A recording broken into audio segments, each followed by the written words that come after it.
Baik, Assalamualaikum warahmatullahi wabarakatuh. Selamat pagi anak-anak. Gimana kabarnya pagi ini? Sehat semua?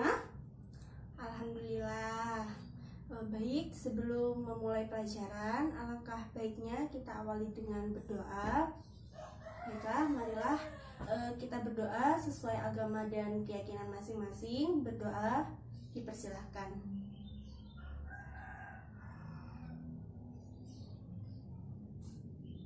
Dapat diakhiri. Oke, masuk semua hari ini? Masuk semua ya? Ya, oke. Ibu absen satu-satu terlebih dahulu ya.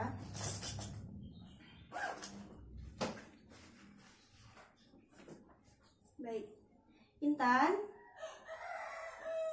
Iza, Dina, Rofa, Yogi. Sudah masuk ya? Sudah sehat Yogi? Sakit apa nak minggu lalu? Sakit tipes? Oh ya, untuk yang lain dan juga Yogi ya, jangan lupa jaga kesehatan, makanya dijaga, jangan telat-telat gitu ya. Baik, alhamdulillah ini sekarang masuk semua ya. Minggu lalu kita sudah belajar mengenai apa itu sistem sirkulasi dan apa itu komponen-komponen darah gitu ya. Ada yang masih ingat nih, komponen darah dibagi menjadi berapa? Coba siapa yang masih ingat, angkat tangan. Ya, Ninis? Ya, jadi benar sekali ya, komponen darah itu ada 3, ada eritrosit, ada leukosit, dan juga ada trombosit. Nah, Ibu mau tanya lagi nih, dari ketiga komponen darah ini, yang berfungsi mengikat oksigen, itu yang mana? Ya? Ya, benar sekali. Jadi dari ketiga ini yang berfungsi mengikat oksigen itu adalah eritrosit, karena eritrosit mengandung banyak sekali hemoglobin seperti itu ya. Baik, ternyata masih ingat anak Ibu. Minggu lalu Ibu juga sudah menyampaikan bahwa minggu ini kita akan membahas mengenai organ-organ dari sistem peredaran darah dan juga mekanisme peredaran darah serta kelainan yang terjadi dalam sistem peredaran darah itu sendiri. Nah, minggu lalu juga Ibu sudah menyampaikan untuk membawa peralatan praktikum sederhana.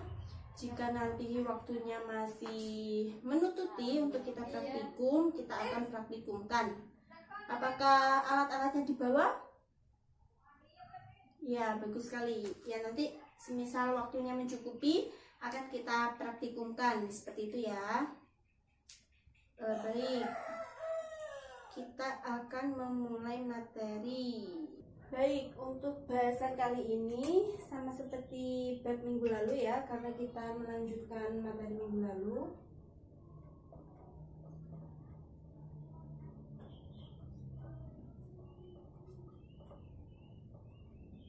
Peredaran darah. Nah, materi yang akan kita bahas yaitu tetap pada bab sistem peredaran darah. Namun kali ini kita akan lebih membahas mengenai apa saja alat-alat peredaran darah, bagaimana mekanismenya, dan apa saja kelainan pada sistem peredaran darah pada manusia.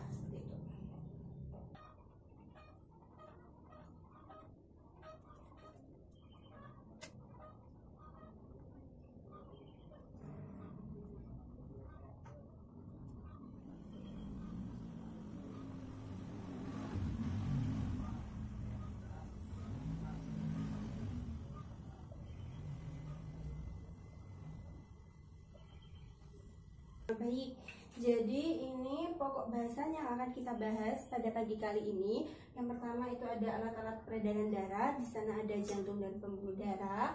Lalu ada mekanisme sistem peredaran darah. Di sana ada peredaran darah besar dan ada peredaran darah kecil. Serta yang terakhir ada kelainan pada sistem peredaran darah manusia gitu.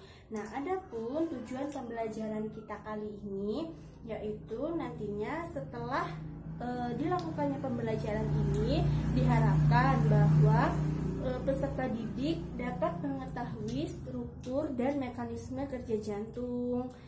Selanjutnya, peserta didik juga diharapkan mengetahui bagaimana sih mekanisme sistem peredaran darah pada manusia, baik itu peredaran darah besar maupun peredaran darah kecil. Dan juga yang terakhir, peserta didik diharapkan mengetahui tentang kelainan yang terjadi pada sistem peredaran darah itu sendiri. Jadi dengan itu supaya menambah rasa syukur kita bahwa di dalam tubuh kita ini ada organ yang bekerja sedemikian rupa dan sedemikian susahnya gitu.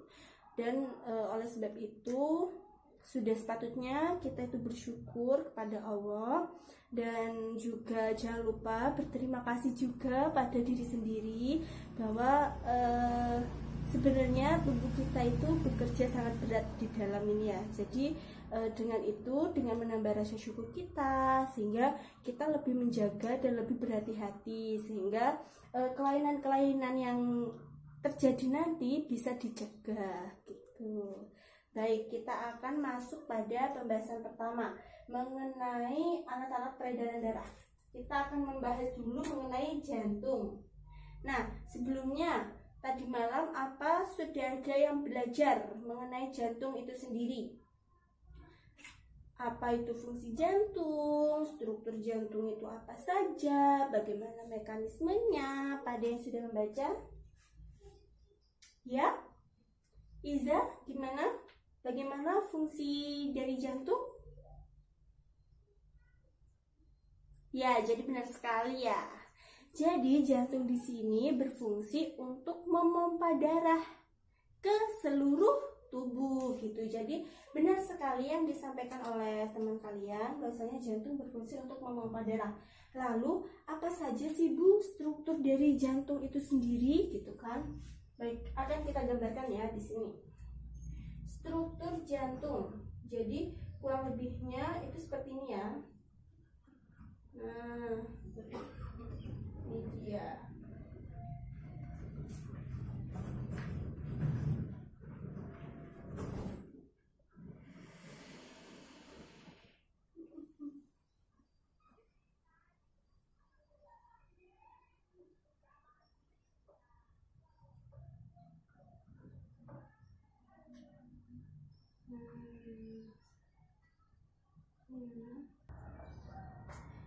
Nah, ini merupakan struktur dari jantung. Kurang lebihnya seperti ini ya. Untuk lebih jelasnya bisa juga dilihat di PPT Ibu. Jadi ada yang sudah tahu jantung ini kira-kira terdiri dari berapa ruang? Ya? 4? 5? 3? Ya, jadi benar sekali bahwa jantung ini terdiri dari 4 ruang. Apa saja Bu? Gitu. Baik, ini Ibu tandai ya. Ini yang pertama, ini yang kedua, ini yang ketiga, dan ini yang keempat. Nah, jadi ruang jantung yang pertama itu ada atrium kanan. Lalu yang kedua ada ventrikel kanan. Yang ketiga ada atrium kiri, dan yang terakhir ada ventrikel kiri. Nah, jadi melihatnya terbalik ya, sebelah kiri kalian itu merupakan sebelah kanannya jantung gitu. Nah, kira-kira nih, apakah setiap ruang ini memiliki fungsi yang berbeda Bu gitu? Nah, tentunya saja. Nah, nanti ini akan berkaitan, mekanisme kerja jantung itu akan berkaitan dengan bagaimana mekanisme sistem peredaran darah itu sendiri gitu. Jadi kita di sini bahas secara umumnya terlebih dahulu bahwa jantung ini dilindungi nih oleh selaput. Nah, jadi ada selaput yang melindungi jantung, itu dinamakan dengan selaput perikardium. Nah, jadi jantung ini dilindungi oleh selaput yang dinamakan selaput perikardium. Nah, seperti itu ya. Oh ya, Intan mau bertanya kenapa? Oh ya, jadi pertanyaan yang sangat bagus sekali. Ini ada pertanyaan dari teman kalian.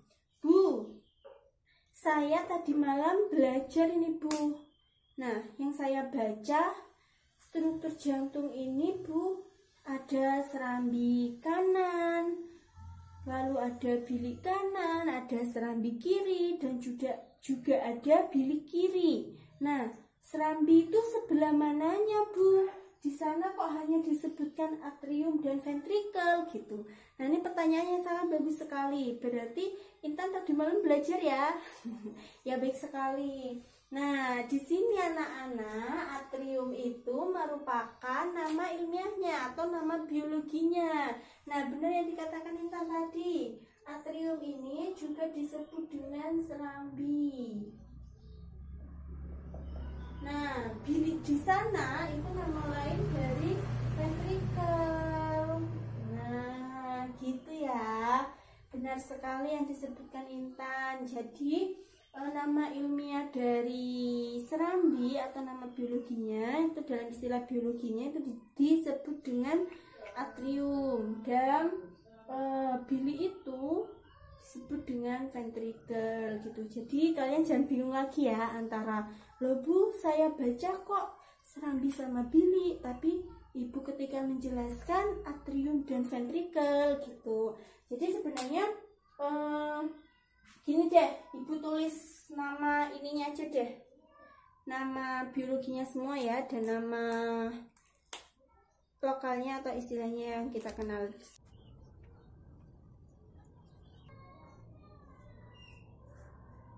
Nah, oke, baik. Daripada kalian bingung nih mengenai atrium dan serambi, ventrikel dan bilik, jadi Ibu di sini sudah menuliskan bahwasanya pada nomor 1 ini ada atrium dexter atau serambi kanan. Nah, jadi dalam istilah biologi itu kanan itu juga disebut dengan dexter dan kiri itu juga disebut dengan sinister. Jadi anak-anak di sini jangan bingung lagi ya.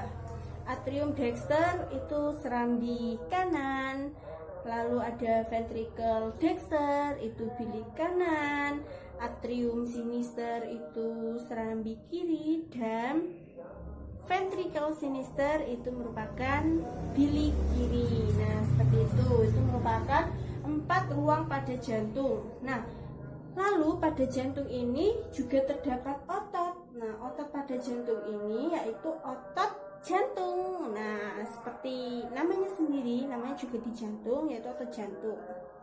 Nah, seperti yang sudah belajar di pertemuan tentang otot, nah itu kan ada 3 macam otot.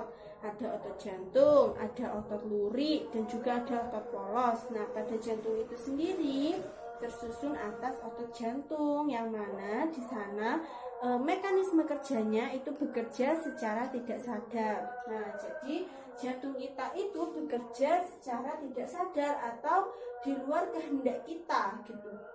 Nah, bisa dibayangkan nih, semisal kerja jantung ini secara sadar berdasarkan kehendak kita gitu. Ketika kita tidur, kita kan dalam keadaan tidak sadar gitu. Kita dalam keadaan ya tidak sadar kan ketika tidur.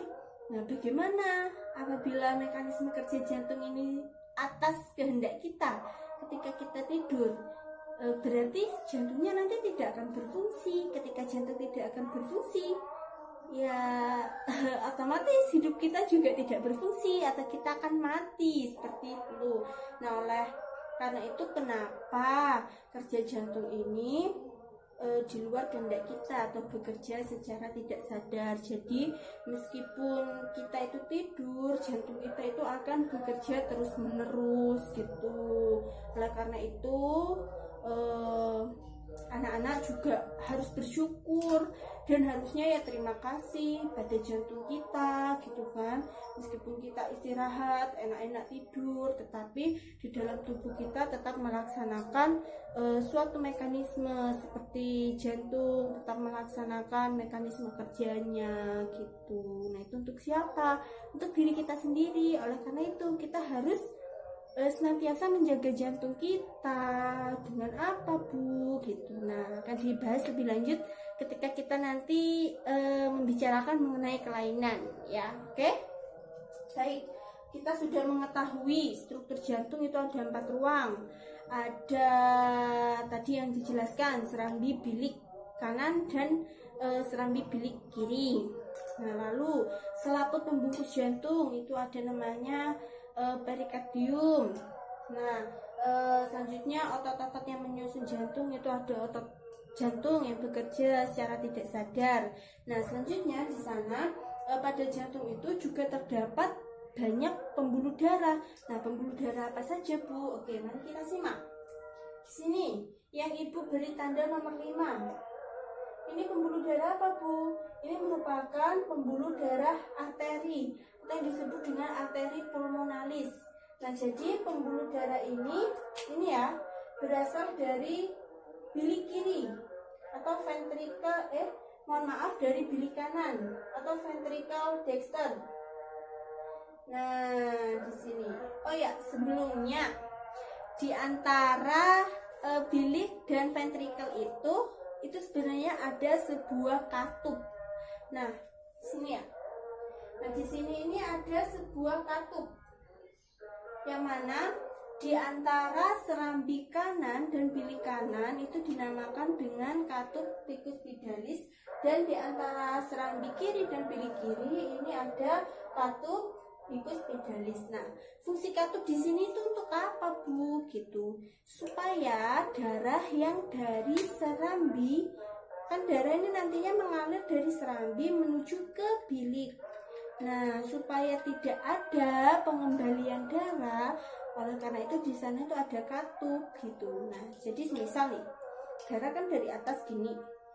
Nah, ketika akan memasuki daerah yang ada di bawahnya, katup ini nantinya akan terbuka dan darah akan masuk. Ketika darah sudah masuk, katup ini menutup kembali untuk mengantisipasi darah yang ada di bawah ini kembali lagi ke atas gitu. Makanya di sana terdapat katup. Itu ya, bisa dipahami ya. Dan kita lanjutkan bahwa di jantung itu ada pembuluh-pembuluh darah. Nah, yang pertama itu tadi ada arteri pulmonalis. Lalu yang selanjutnya, yang nomor 6 itu ada vena pulmonalis. Selanjutnya yang nomor 7 ada aorta. Yang nomor 8 ada arteri. Dan yang nomor 9 itu ada vena. Nah, untuk fungsinya akan langsung kita kaitkan dengan mekanisme dari sistem peredaran darah. Nah, jadi anak-anak di sini bisa kita lihat ya gambar sebelah sini. Nah, ini tadi sama ya seperti ini. Ini merupakan jantung. Nah, ini jantung ya. Nah, di sini ini ada pulmo atau paru-paru. Di sini ada organ tubuh. Nah, gitu. Nah, untuk yang pertama kita mulai mekanismenya dari ruang jantung yang keempat tadi, atau ini tadi apa namanya? Ya, benar sekali. Kita mulai dari ventricle sinister atau bilik kiri. Nah, jadi darah dari bilik kiri ini merupakan darah yang banyak mengandung oksigen gitu. Nah, Ibu gambarkan ya, darah yang banyak mengandung oksigen itu darahnya berwarna merah. Nah, ini yang Ibu arsir berarti banyak mengandung oksigen gitu ya. Oke, jadi darah dari bilik kiri akan dipompa ke seluruh tubuh. Nah, melalui mana, Bu? Jadi darah dari bilik kiri akan diteruskan menuju ke aorta. Nah, di sini nih ada aorta. Ini yang Ibu tandai nomor 7, ini merupakan aorta. Aorta itu merupakan pembuluh darah yang terbesar gitu. Kenapa dikatakan pembuluh darah terbesar? Karena aorta inilah yang akan memompa darah dari jantung ke seluruh tubuh gitu. Nah, jadi bisa dibayangkan ya bagaimana kekuatan memompanya gitu. Nah, darah dari aorta akan diteruskan ke seluruh tubuh gitu kan. Nah, di sini ada yang ke-8, pembuluh darah arteri. Nah, pembuluh darah arteri itu sama merupakan pembuluh darah yang membawa darah menjauhi jantung atau keluar dari jantung. Itu dikatakan pembuluh darah arteri. Nah, pembuluh darah arteri ini yang menyebarkan jantung ke organ-organ tubuh, baik organ-organ tubuh sebelah atas maupun organ-organ tubuh sebelah bawah. Baik, tadi kan arteri sudah membawa darah yang kaya akan oksigen menuju ke organ-organ tubuh, baik organ tubuh bagian atas maupun organ tubuh bagian bawah. Nah, di sini ini organ tubuhnya ya. Nah, setelah dari organ tubuh, di sana terjadi pertukaran.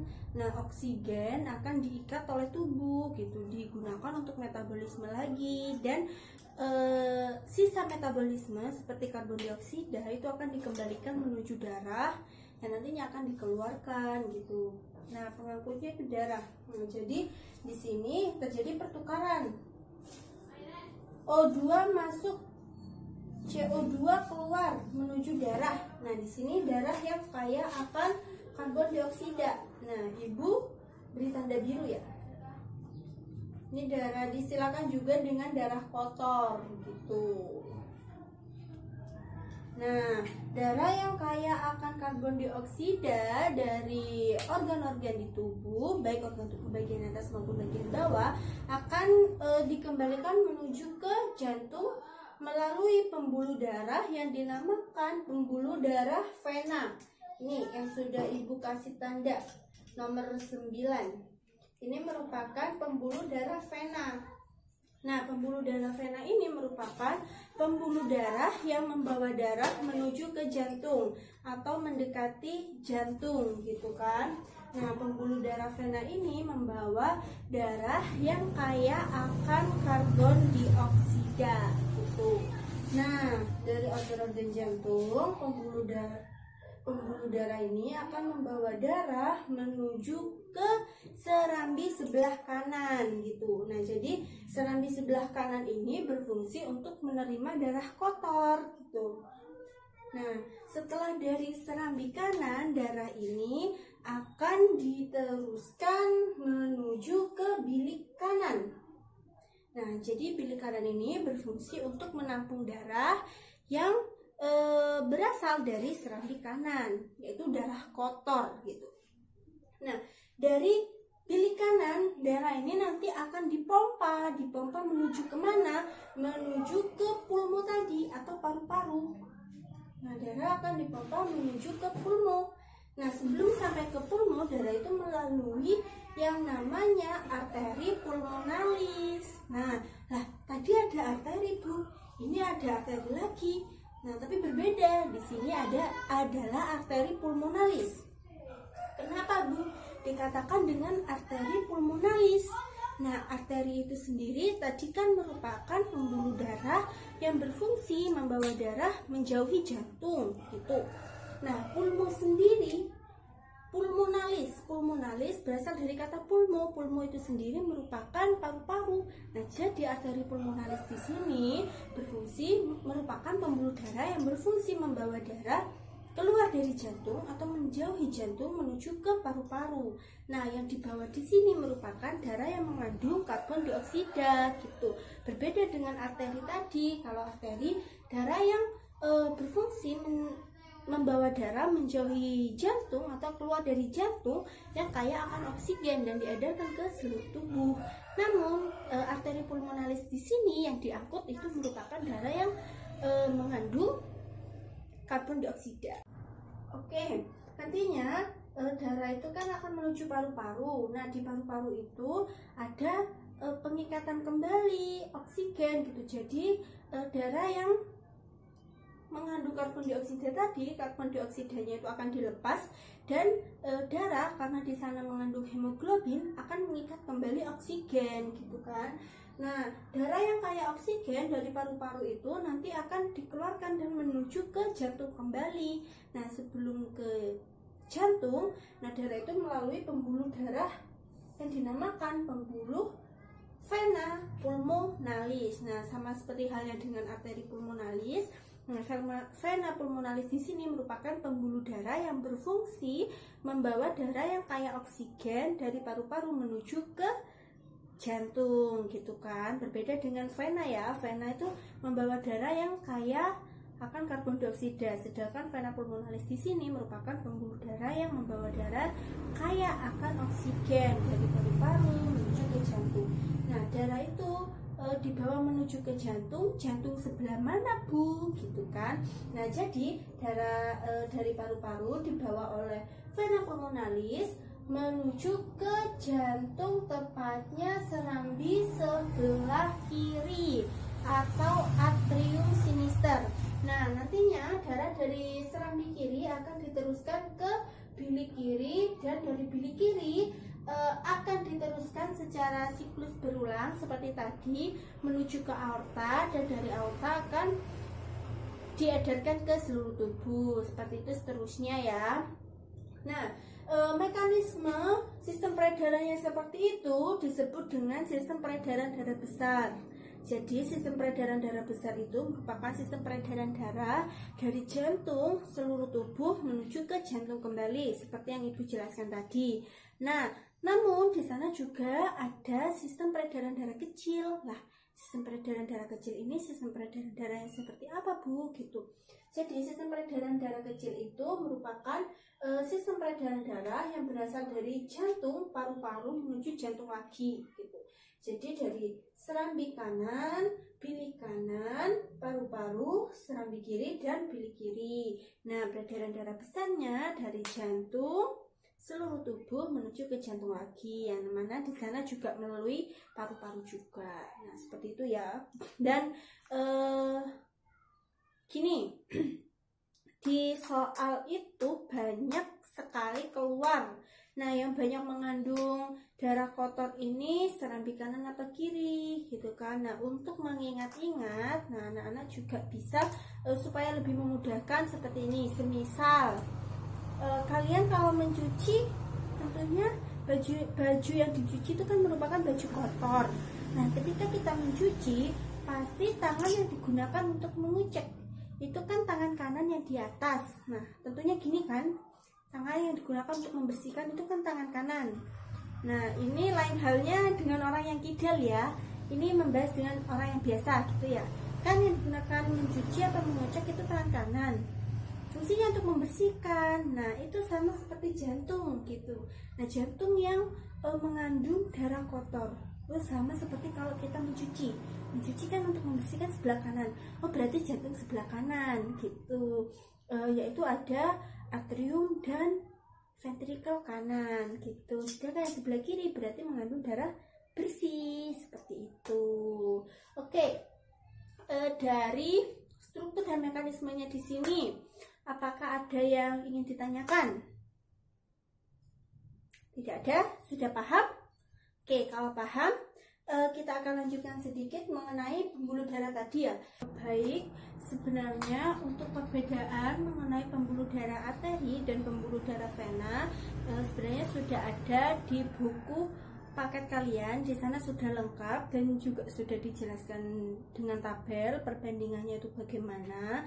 Kalian bisa pelajari sendiri. Dan juga untuk kelainan darah di buku paket kalian juga banyak sekali dicontohkan apa saja kelainan-kelainannya gitu ya.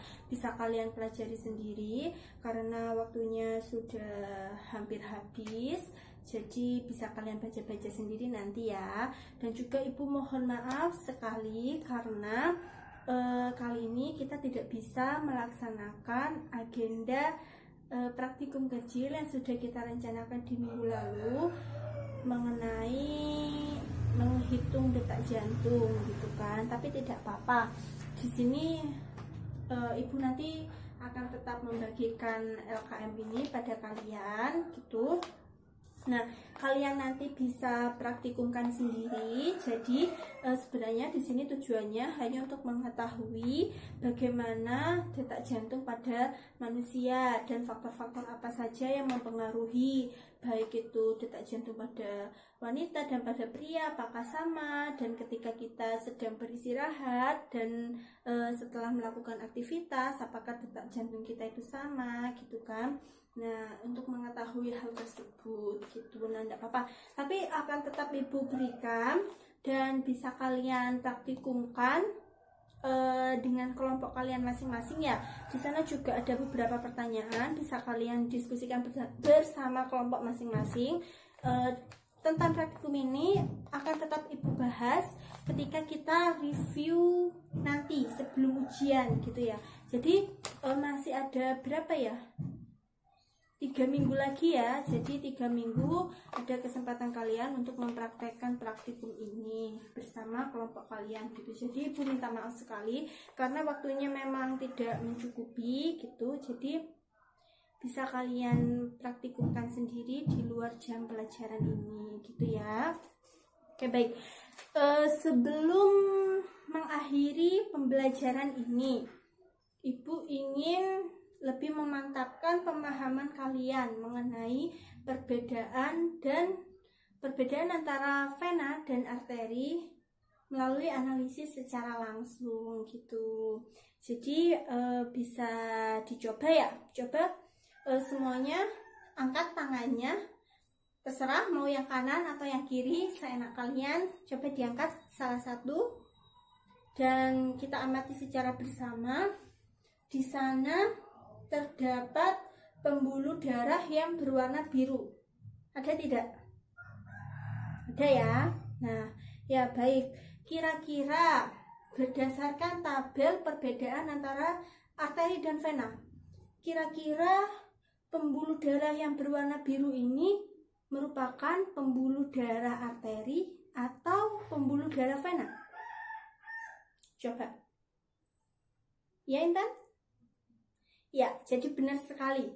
Pembuluh darah yang berwarna biru ini merupakan pembuluh darah vena atau pembuluh darah balik gitu kan, yang mana letaknya dekat dengan permukaan tubuh, sedangkan pembuluh arteri tidak tampak karena letaknya jauh dari permukaan tubuh gitu. Nah, untuk perbedaan yang kedua, di sana dijelaskan bahwa pada pembuluh darah vena denyutnya tidak terasa. Nah, coba kita rasakan. Terasa atau tidak? Tidak ya, jadi benar bahwa pada pembuluh darah vena denyutnya ini tidak terasa, sedangkan pada pembuluh darah arteri denyutnya itu sangat terasa. Coba kita bisa tekan gini ya. Nah, itu ada denyut, nah itu merupakan denyut dari pembuluh darah arteri gitu. Nah, untuk yang ketiga, tapi ini tidak untuk dicobakan karena ini sangat berbahaya ya. Jadi hanya untuk pengetahuan saja bahwa pada pembuluh darah vena, apabila pembuluh darah ini terluka, maka darahnya itu tidak akan memancar, atau istilahnya itu hanya merembes gitu, menetes gitu ya. Lain lagi halnya ketika yang terluka itu pembuluh darah arteri. Nah, darahnya ini akan memancar ketika kita melihat orang kecelakaan gitu, darahnya hancur gitu. Nah, itu yang terluka itu sampai ke pembuluh darah arterinya. Nah, seperti itu. Cukup bisa dipahami ya. Oke, baik. Mungkin dari sini ada yang mau ditanyakan dari awal tadi sampai perbedaan pembuluh darah ini dan mekanismenya. Tidak ada? Sudah paham semua ya? Ya baik, jadi kesimpulan dari pembelajaran kali ini, yaitu jantung merupakan alat pemompa darah gitu kan, yang mana darah ini akan dipompa dari jantung menuju ke seluruh tubuh, yang mana di sana juga ada pembuluh darah yang berfungsi sebagai salurannya, ada pembuluh darah arteri dan juga ada pembuluh darah vena gitu. Nah, mungkin jika tidak ada yang ingin ditanyakan, sekian pembelajaran kali ini. Minggu depan kita akan membahas bab baru mengenai sistem reproduksi gitu ya. Nah, disiapkan, dibaca-baca materinya mengenai sistem reproduksi itu bagaimana, organ apa saja di sana yang berperan. Minggu depan kita akan belajar mengenai bab baru tersebut, seperti itu ya. Jika tidak ada yang ingin ditanyakan lagi, Ibu cukupkan sampai di sini. Sebelum mengakhiri pembelajaran, alangkah baiknya kita tutup dengan berdoa supaya apa yang kita pelajari kali ini bisa bermanfaat untuk kita dan tentunya akan menambah rasa syukur kita mengenai pengetahuan yang kita peroleh. Seperti itu. Kita cukupkan ya. Sebelum mengakhiri pembelajaran ini, marilah kita tutup dengan berdoa sesuai agama dan keyakinan masing-masing. Berdoa dipersilahkan.